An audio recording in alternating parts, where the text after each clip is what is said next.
जीवन की पुस्तक मरकुस रचित सुसमाचार अध्याय 12। फिर वह दृष्टांतों में उनसे बातें करने लगा। किसी मनुष्य ने दाख की बारी लगाई और उसके चारों ओर बाड़ा बांधा और रस का कुंड खोदा और गुम्मट बनाया और किसानों को उसका ठेका देकर परदेश चला गया। फिर फल के मौसम में उसने किसानों के पास एक दास को भेजा कि किसानों से दाख की बारी के फलों का भाग ले, पर उन्होंने उसे पकड़कर पीटा और छूछे हाथ लौटा दिया। फिर उसने एक और दास को उनके पास भेजा। उन्होंने उसका सिर फोड़ डाला और उसका अपमान किया। फिर उसने एक और को भेजा। उन्होंने उसे मार डाला। तब उसने और बहुतों को भेजा। उनमें से उन्होंने कुछ को पीटा और कुछ को मार डाला। अब एक ही रह गया था जो उसका प्रिय पुत्र था। अंत में उसने उसे भी उनके पास यह सोचकर भेजा कि वे मेरे पुत्र का आदर करेंगे। पर उन किसानों ने आपस में कहा, यही तो वारिस है, आओ हम इसे मार डालें, तब मीरास हमारी हो जाएगी। और उन्होंने उसे पकड़कर मार डाला और दाख की बारी के बाहर फेंक दिया। इसलिए दाख की बारी का स्वामी क्या करेगा? वह आकर उन किसानों का नाश करेगा और दाख की बारी दूसरों को दे देगा। क्या तुमने पवित्र शास्त्र में यह वचन नहीं पढ़ा? जिस पत्थर को राजमिस्त्रियों ने निकम्मा ठहराया था, वही कोने का सिरा हो गया। यह प्रभु की ओर से हुआ और हमारी दृष्टि में अद्भुत है। तब उन्होंने उसे पकड़ना चाहा, क्योंकि समझ गए थे कि उसने हमारे विरोध में यह दृष्टांत कहा है। पर वे लोगों से डरे और उसे छोड़कर चले गए। तब उन्होंने उसे बातों में फंसाने के लिए कुछ फरीसियों और हेरोदियों को उसके पास भेजा। उन्होंने आकर उससे कहा, हे गुरु, हम जानते हैं कि तू सच्चा है और किसी की परवाह नहीं करता, क्योंकि तू मनुष्यों का मुंह देखकर बातें नहीं करता, परंतु परमेश्वर का मार्ग सच्चाई से बताता है। तो क्या कैसर को कर देना उचित है या नहीं? हम दे या न दे? उसने उनका कपट जानकर उनसे कहा, मुझे क्यों परखते हो? एक दिनार मेरे पास लाओ कि मैं उसे देखूं। वे ले आए और उसने उनसे कहा, यह छाप और नाम किसका है? उन्होंने कहा, कैसर का। यीशु ने उनसे कहा, जो कैसर का है वह कैसर को, और जो परमेश्वर का है परमेश्वर को दो। तब वे उस पर बहुत अचंभा करने लगे।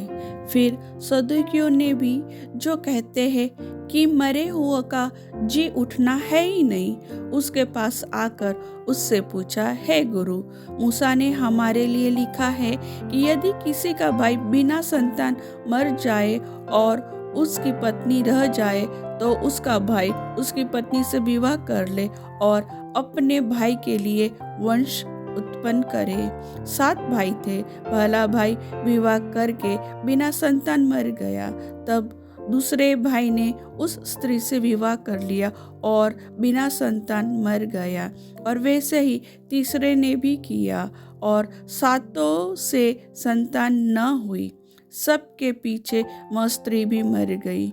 अतः जी उठने पर वह उनमें से किसकी पत्नी होगी, क्योंकि वह 7 की पत्नी हो चुकी थी।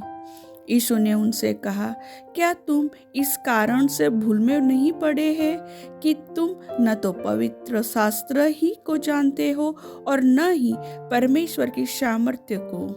क्योंकि जब वे मरे हुओं में से जी उठेंगे तो वे न विवाह करेंगे और न विवाह में दिए जाएंगे, परंतु स्वर्ग में दूतों के समान होंगे।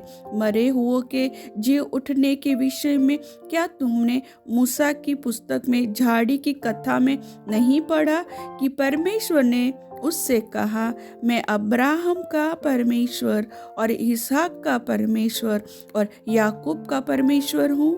परमेश्वर मरे हुओं का नहीं वरन जीवितों का परमेश्वर है। अतः तुम बड़ी भूल में पड़े हो। शास्त्रियों में से एक ने आकर उन्हें विवाद करते सुना और यह जानकर कि उसने उन्हें अच्छी रीति से उत्तर दिया, उससे पूछा, सबसे मुख्य आज्ञा कौन सी है? यीशु ने उसे उत्तर दिया, सब आज्ञाओं में से यह मुख्य है इज़राइल सुन, प्रभु हमारा परमेश्वर एक ही प्रभु है और तुम प्रभु अपने परमेश्वर से अपने सारे मन से और अपने सारे प्राण से और अपनी सारी बुद्धि से और अपनी सारी शक्ति से प्रेम रखना। और दूसरी यह है, तू अपने पड़ोसी से अपने समान प्रेम रखना। इससे बड़ी और कोई आज्ञा नहीं।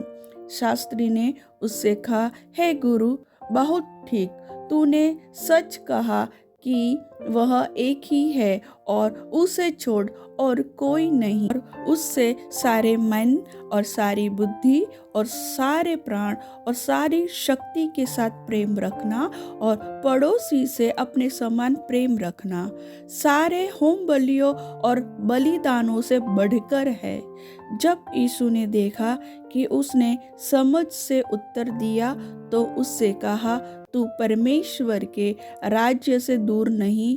और किसी को फिर उससे कुछ पूछने का साहस न हुआ। फिर यीशु ने मंदिर में उपदेश करते हुए यह कहा, शास्त्री कैसे कहते हैं कि मसीह दाऊद का पुत्र है?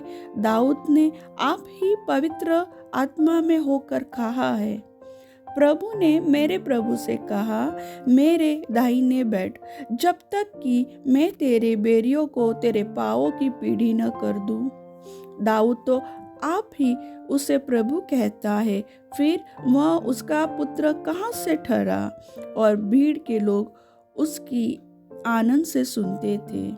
उसने अपने उपदेश में उनसे कहा, शास्त्रियों से चौकस रहो, जो लंबे लंबे चोगे पहने हुए फिरना और बाजारों में नमस्कार और आराधनालयों में मुख्य मुख्य आसन और भोज में मुख्य मुख्य स्थान भी चाहते हैं।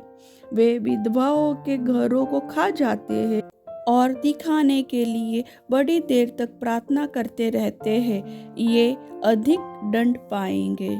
वह मंदिर के भंडार के सामने बैठकर देख रहा था कि लोग मंदिर के भंडार में किस प्रकार पैसे डालते हैं और बहुत से धनवानों ने बहुत कुछ डाला।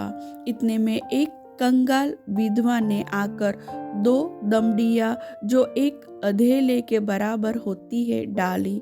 तब उसने अपने चेलों को पास बुलाकर उनसे कहा, मैं तुमसे सच कहता हूँ कि मंदिर के भंडार में डालने वालों में से इस कंगाल विधवा ने सबसे बढ़कर डाला है, क्योंकि सब ने अपने धन की बढ़ती में से डाला है, परंतु इसने अपनी घटी में से जो कुछ उसका था, अर्थात अपनी सारी जीविका डाल दी है।